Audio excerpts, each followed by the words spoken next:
पहले पहले मुख्य बात बाप की जो याद है वो समझाने की है। बाप का परिचय देंगे तो याद भी आवेगी। तो मुख्य बात पहले बुद्धि में बैठा हो कि भगवान कौन है।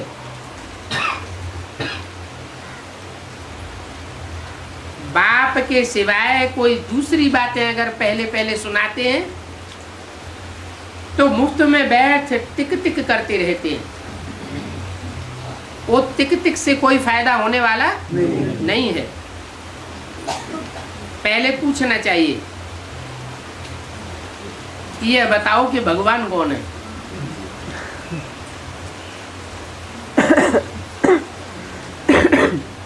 भगवान तो बिंदी है।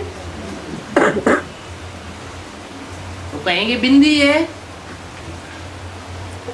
तो भगवान ने गीता ज्ञान कैसे दिया। भगवान तो आकर के गीता ज्ञान देते हैं ना। गीता से ही सबकी सद्गति होती है।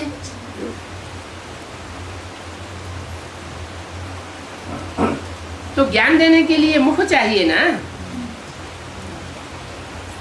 तथाकथित ब्राह्मण तो कहेंगे कि वो बिंदी बाप आकर के ब्रह्मा के तन में गीता ज्ञान देते हैं। अच्छा, जिसके तन में आते हैं, जिस तन का आधार लेते हैं गीता ज्ञान देने के लिए, उसकी सदगति हुई क्या? नहीं। उसी की सदगति नहीं हुई तो उसके फॉलोअर्स की सदगति कैसे हो जाएगी?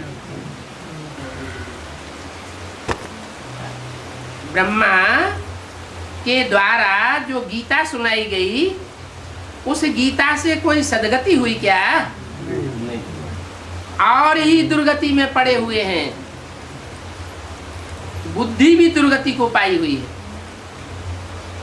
इतनी बुद्धि दुर्गति को पाई हुई है कि कोई सच्ची बात सुनावे तो सुनने के लिए भी तैयार नहीं।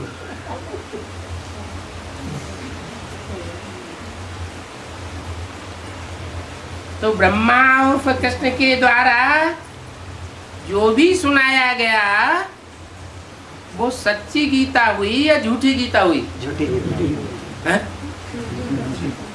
वो झूठी गीता हो गई। अगर वो झूठी गीता हो गई, झूठे शास्त्र हो गए, तो ये मुरली के पत्ते बैठ करके क्यों सुनते हैं?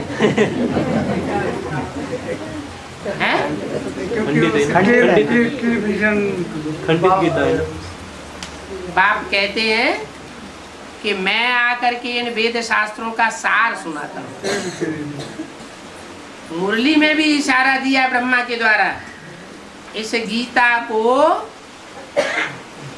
गीता ज्ञान अमृत नहीं कहेंगे। अमृत मुख में पड़ता है तो अमर बनते हैं। ये गीता अमर बनाने वाली नहीं है। क्यों नहीं है? अमृत नहीं, क्योंकि सार नहीं, उस गीता का सार नहीं निकला।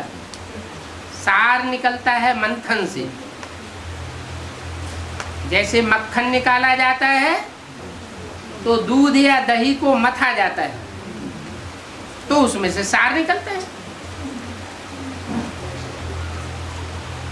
शास्त्रों का भी सार भगवान आकर के सुनाते हैं। उस सार से सद्गति होती है। तो पहले पहले उनकी बुद्धि में ये ले जाओ कि भगवान कौन है। जिस भगवान की गीता ज्ञान देने से सद्गति होती है। पहले बुद्धि की सद्गति होगी या पहले शरीर की सद्गति होगी?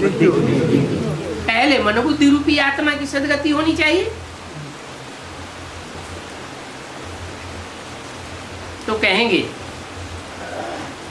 जरूर गीता का भगवान कृष्ण नहीं है। कृष्ण तो बच्चा बुद्धि है। बच्चे की बुद्धि क्या मनन चिंतन मंथन करेगी? बच्चा बुद्धि भगवान बैठ करके राजयोग सिखाएगा तो बच्चा क्या राजयोग सीखेगा? ये तो गृहस्थियों के सीखने की चीज है। घर गृहस्थ में रह करके विकारों पर विजय प्राप्त कैसे होती है, ये बच्चा क्या जाने। ये बच्चा बुद्धि कृष्ण का काम नहीं है, ये तो राम बाप का काम है। जरूर भगवान राम बाप ही है, बाप से ही वर्षा मिलता है।